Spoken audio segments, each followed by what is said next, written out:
How much information do public officials owe us about their personal lives? That's the question at the heart of a controversy over a secret 4-day trip Governor Maura Healey took last month, leaving Secretary of State Bill Galvin in charge. Both Republicans and some of Healey's fellow Democrats had raised concerns. And just a short time ago, after much public debate, Healey's office finally disclosed where she went, Puerto Rico, with her partner Joanna Lydgate. But did she really owe the public that information? Boston Globe columnist Joan Vennochi and Commonwealth Beacon reporter Dumcius join me now. Hello to both of you, and thank you for being here. So, Joan, I should start off by giving credit to your colleague Matt Stout, who drove this story. He was on it day in, day out, so kudos to him. That being said, I have a hunch there's going to be some people watching at home, who, in particular Maura Healey fans, who are going to be shouting back at the screen, so what? She wanted to go on a private trip for 4 days. She's entitled to have a little bit of privacy, a little bit of autonomy. What's the big deal here? How would you answer that objection? Well, first, yay, Matt Stout. You know, he is asking tough questions. Not always easy to do that. It's not. Second of all, I mean, Maura Healey came into being governor saying that she was going to be very transparent. More than any other one else. And on the topic of where she's traveling, she's been the polar opposite of that. And I think there are legitimate grounds for public interest in this. One, she travels with security that's paid for by the taxpayers. Two, you know, where she's going raises questions about whether or not she's, going at the expense of donors. So there could be ethical issues. None have been raised, but it's a fair thing to question. And third of all, the people of Massachusetts deserve to know who's in charge and when she's out of the state. It's probably worth mentioning, you talked about how she had promised to be more open than any administration before her.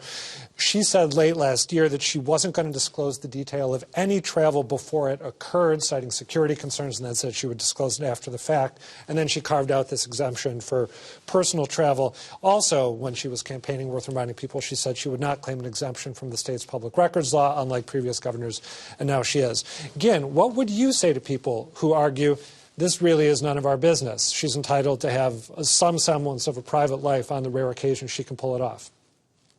Well, I think it's fair to ask for some consistency on that front. And when she said this week, my personal life is my personal life, the next day, the Boston Globe's Love Letters columnist dropped a podcast where she and her partner got, into kind of how hard it is for her to be governor, how hard it is on the relationship and their favorite playlist. And that's, the podcast is actually worth listening to because it offers a lot of insight into not just their relationship, but what Healey, how Healey views the governorship. But it sent that mixed message of where is the line, what's personal versus, what's off limits. So that was kind of, what we honed in on. Let's actually take a look both at what the governor had to say before she was disclosing that she'd gone to Puerto Rico, her argument for keeping that information private, and then immediately after that, let's take a listen to a bit of the podcast that you just mentioned, again, because I agree there's a real strong contrast there and also keen insight in that podcast into the intersection for Maura Healey of the personal and political. So first, let's look at her justifying keeping this info private, and then we'll hear a bit of the podcast.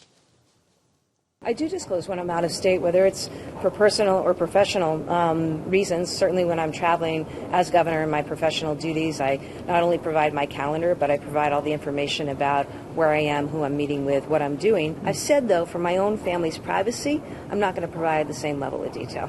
Personal is personal, and I think most people understand that. It's weird if your partner is the governor.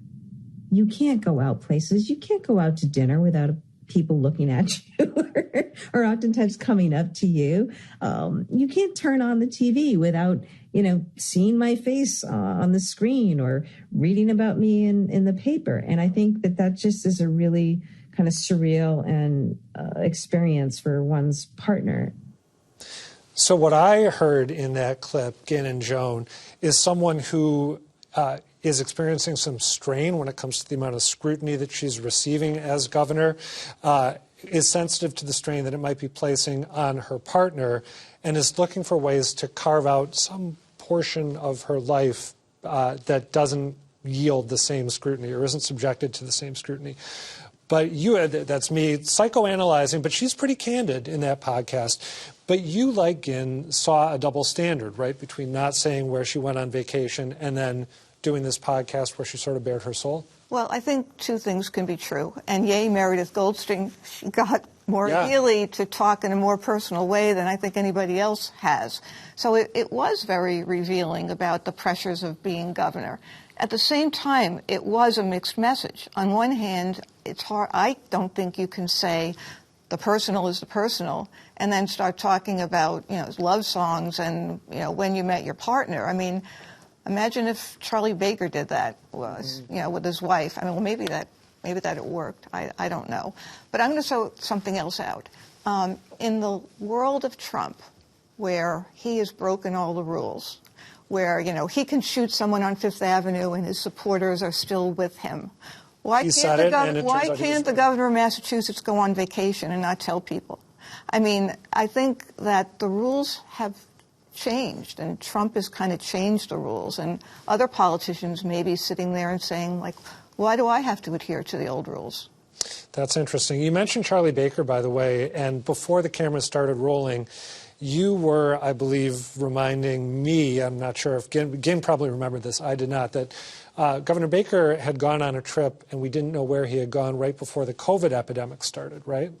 Well, that was, I think, another trip. I had done like what we used to call a clip check. And this was back in 2016 when he went to some conference of some conservative think tank and didn't tell anybody. Right. And then when he came back, there was, questions about who he met with and, what he said and all of that. But there was another trip that I think has also been raised about right during the pandemic when he went skiing, and questions were raised about that. That's the one I was thinking of. Questions were raised about that as well. Yeah. Again, when Governor Healey was on this trip in February, a group of neo-Nazis protested outside her home in Arlington.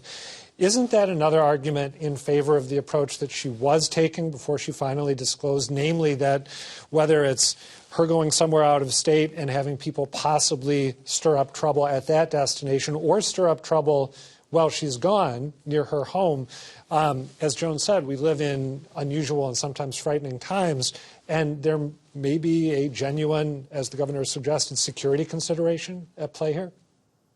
Sure, and certainly, it's something that's been brought up in conversation before about, in the age of Trump, political violence is much closer to the surface.